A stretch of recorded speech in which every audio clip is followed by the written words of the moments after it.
نحمدہ و نصلی علی رسولہ الکریم اما بعد فاعوذ باللہ من الشیطان الرجیم بسم اللہ الرحمن الرحیم۔ آج ہم اعتکاف کے بارے میں گفتگو کریں گے۔ اعتکاف حضور اکرم صلی اللہ علیہ وآلہ وسلم نے ارشاد فرمایا کہ جو شخص اعتکاف کرتا ہے اللہ اس کے سارے گناہوں کو معاف کر دیتے ہیں۔ اور پھر حدیث پاک میں یہ بھی آتا ہے کہ جو شخص اعتکاف کا ایک دن بیٹھتا ہے تو اللہ رب العزت اس شخص اور جہنم کے درمیان 3 خندقوں کا فاصلہ کر دیتے ہیں، اور ایک خندق جو ہے وہ زمین اور سے لے کے آسمان تک کا فاصلہ ہے، یعنی اللہ اس شخص کو جہنم سے اتنا دور کر دیتے ہیں۔ پھر حدیث پاک میں یہ بھی آتا ہے کہ جو شخص اعتکاف میں بیٹھتا ہے اللہ اس کو حج عمرے کا بھی ثواب عطا فرماتے ہیں۔ پھر جو شخص اعتکاف میں بیٹھتا ہے اور وہ آدمی جو اعتکاف میں نہیں ہوتا وہ جو نیک اعمال کرتے ہیں اللہ ان کو جو اجر عطا فرماتے ہیں، اس اعتکاف کرنے والے کو بھی اللہ وہ اس کا اجر عطا فرماتے ہیں۔ مثال کے طور پہ ایک آدمی بیمار ہو گیا، اس نے آ کے بتایا کہ فلاں شخص بیمار ہے، میں اس کا پتہ لے کے آیا۔ اب یہ اعتکاف میں بیٹھا ہوا ظاہر ہے یہ جا نہیں سکتا، اب اس نے یہ کہا کاش میں بھی اگر باہر ہوتا تو اس کا پتہ لے کے آتا، تو اللہ اس کو بھی جو ہے جتنا اس کو اجر عطا فرمایا ہے اللہ اس کو بھی اتنا ہی اجر عطا فرمائیں گے۔ اسی طرح سے ایک آدمی نے جنازہ پڑھا اور اس نے کہا فلاں آدمی انتقال کر گیا، میں اس کے جنازے میں گیا، اس کو پتہ چلا، اس نے کہا مجھے پتہ ہوتا میں اگر باہر ہوتا تو میں بھی اس کے جنازے میں شامل ہوتا، تو اللہ رب العزت اس کو بھی جو ہے اس کے جتنا ان کو اجر عطا فرما رہے ہیں اللہ اس اعتکاف کرنے والے کو بھی اجر عطا فرمائیں گے۔ تو اعتکاف اللہ رب العزت کے پاک پیغمبر جناب مصطفیٰ صلی اللہ علیہ وآلہ وسلم جو ہے وہ اعتکاف رمضان المبارک میں آخری عشرے میں اور پھر اس کے بعد بھی ایسا موقع آیا کہ اللہ پورے کے محبوب نے پورے مہینے میں بھی اعتکاف فرمایا۔ اب اعتکاف جو ہے وہ 3 قسم کا ہے، ایک ہے اعتکاف واجب اور دوسرا ہے اعتکاف سنت موقدہ علی الکفایہ اور تیسرا جو ہے وہ ہے مستحب۔ اب وہ اعتکاف جو واجب ہے، اعتکاف واجب وہ ہوتا ہے کہ جو آدمی یہ نظر مان لے کہ میرا فلاں کام اگر ہو گیا تو میں اتنے دن جو ہے وہ اعتکاف کروں گا، اب یہ جو ہے یہ اعتکاف واجب ہے۔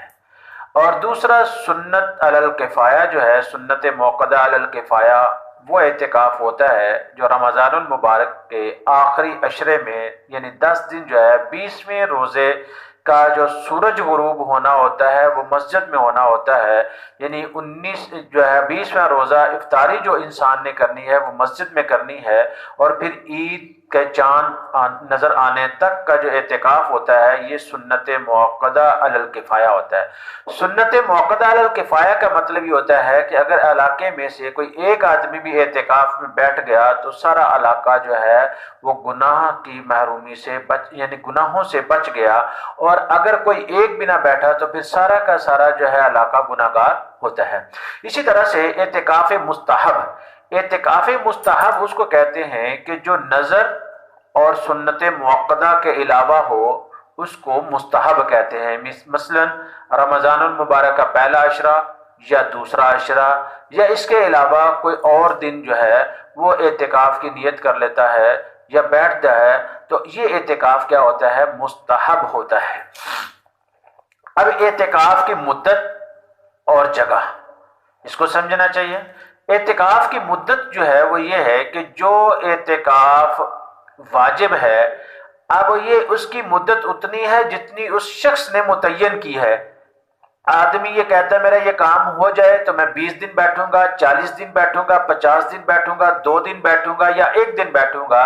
جتنا اس نے متعین کیا اتنا وقت بیٹھنا ضروری ہوگا، واجب ہوگا۔ اسی طرح سے سنت موقدہ جو ہے وہ صرف اور صرف 10 دن ہے آخری، اور یہ 10 دن جو اعتکاف کرنا ہے اس کی مدت صرف اور صرف اعتکاف سنت